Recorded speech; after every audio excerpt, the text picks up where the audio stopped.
cosas más, le pido al equipo que nos grabe para saludar con muchísimo gusto a un gran compañero, a un gran amigo, a un gran colega periodista y escritor, al queridísimo Ricardo Sevilla, aquí en Sin Censura. Sé que no es parte de los temas, pero va ligado un poquitín, mi querido Ricardo, y pues me llama la atención el cinismo de estos personajazos, ¿no? Que lleguen ahí a hacer sus peroratas insensibles, burdas y no sé qué chingados, y que se la pasen justificándose en medio de la cobardía, de la hipocresía, del cinismo.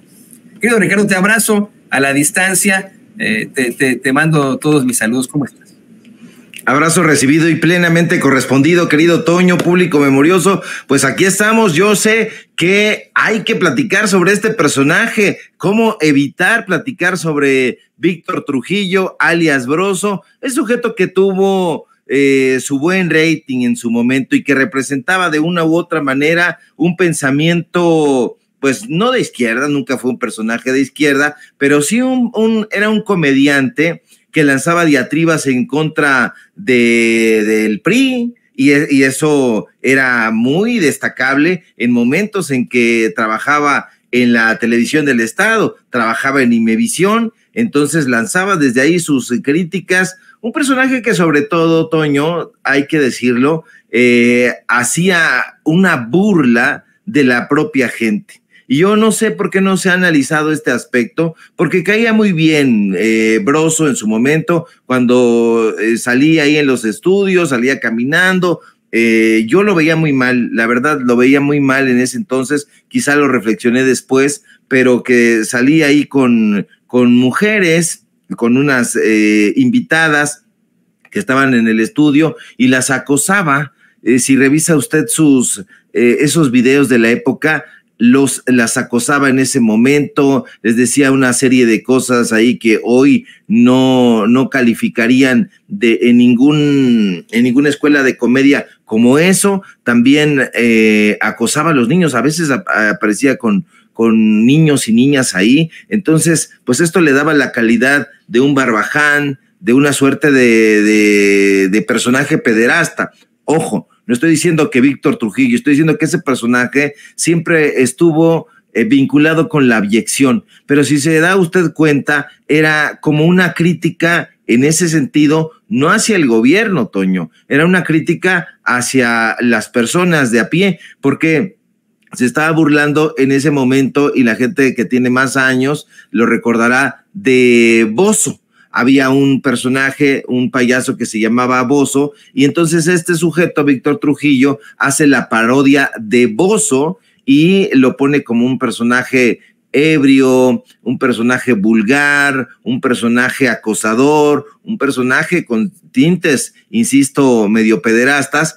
Entonces, pues cayó muy bien en el ánimo popular. Yo diría que porque exhibía de una manera grotesca todos esos excesos que pues en algún momento se vieron en la farándula, y bueno, cayó muy bien. Después comenzó a hacer una serie de críticas, por ejemplo, a través de este personaje que daba premios aparentemente, pero nunca los entregaba, y que tenía ahí a Margarito, que todas las veces fracasaba en su intentona Margarito. Entonces esa era una crítica muy interesante. ¿Por qué? Porque estaba criticando a los programas de farándula donde llevaban a la gente y no le daban al final los premios prometidos. Entonces tuvo esa época. Yo creo que en esa época se quedó en el gusto popular. Después comenzó a trabajar en el Canal 40, trabajó con Ciro Gómez Leiva, y ahí empezó su decadencia. Yo diría, porque mucha gente dice, es que su decadencia comenzó cuando entró a Televisa. No, yo creo que su decadencia comenzó cuando entró a trabajar a lo que en ese momento era CNI Canal 40, lo que ellos decían o denominaban la realidad en televisión, y que pues inició con una buena propuesta, pero este sujeto pues comienza a hacer ahí ya pues una serie de representaciones con mujeres que acosa, que les dice una serie de albures ahí, hasta groserías. Y bueno, pues hoy en este momento ya trabaja con el PRI. el PRI, porque Roberto Madrazo es un priista, así que estas críticas que hace son de dientes para afuera. Es empleado de uno de los personajes más siniestros de la historia política de este país, como es Roberto Madrazo, ese personaje tramposo, corrupto.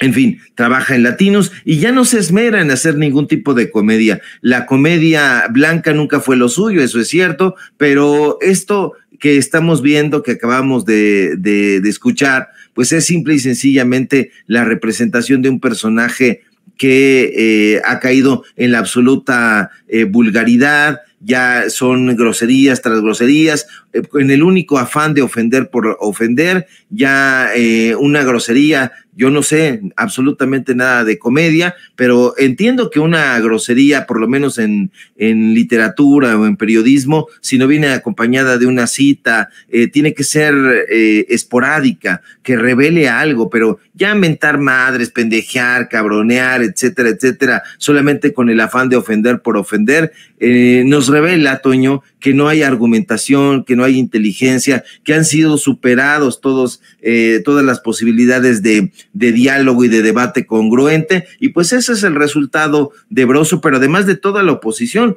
porque estos sujetos que eran en algún momento flamantes altos directivos del gobierno de Peña o del gobierno de Calderón, especialmente del gobierno de Calderón, están delirantes, pero los periodistas, los comediantes también están en ese rollo. O sea, si comparas, por ejemplo, las expresiones del Saco de Pus con las de Broso, no vas a encontrar absolutamente ninguna diferencia. Ya no tienen filtros y nos dicen que nosotros somos los vulgares porque de pronto les mentamos la madre o porque los mandamos al carajo, pero si nos damos cuenta, los programas de esos sujetos no tienen ningún contenido. Las entrevistas son una larga diatriba. Y bueno, pues ese es el resultado de la falta de chayotes, ese es el resultado de que ya no se les den contratos millonarios, y bueno, yo creo que van a continuar durante todo este año, y si las predicciones